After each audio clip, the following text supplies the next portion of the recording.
جمال الوجود بذكر الإله وتصفو الحياة بنور هدى.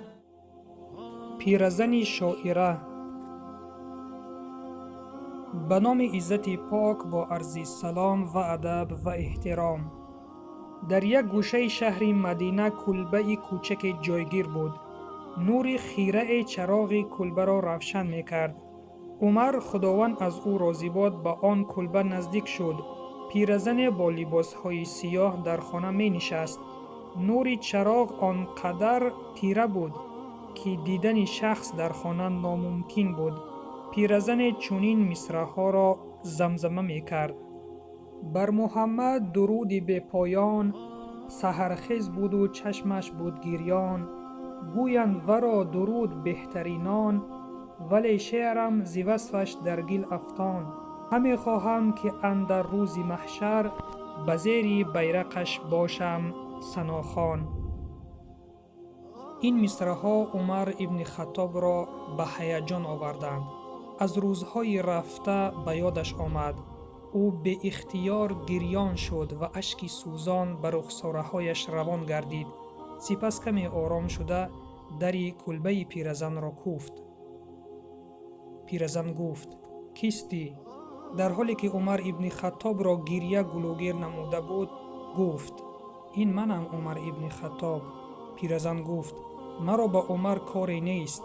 چی شد که در این به وقتی شب آمدی؟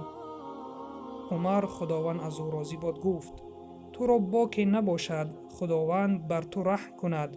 لطفاً در را باز نما. پیرزن دری کلبه اش را گشاد. عمر خداوند از او راضی باد وارد آن شد. او با لطف از پیرزن خواهش کرد آن شعر را که پیشتر خواندی زمزمه بنما. پیرزن دوباره آن شعر را خواند. هنگامی که شعر را به پایان رساند، عمر خداوند از او راضی باد گفت: می خواهم که مرا نیز در شعر ذکر کنی. آن پیرزن گفت: یا آمرزگار، عمر را بیامرز.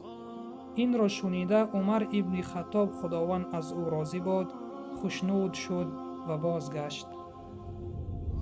برادر و خواهر عزیزم، چنین بود عمر ابن خطاب. میخواست که در کجایی که نام پیامبر صلی الله علیه و سلم ذکر شده است نام او هم ذکر گردد و او عمر ابن خطاب در پهلوی پیامبر صلی الله علیه و سلم دفن شده است و روز قیامت ان شاء الله با همراهی پیامبر صلی الله علیه و سلم زنده خواهد شد و کسانی که از ما آنها را دوست بداریم ان شاء الله در روز قیامت همراهی آنها زنده خواهیم شد. و سلام بر آن شخصانی که راه هدایت را پیشه گرفتند.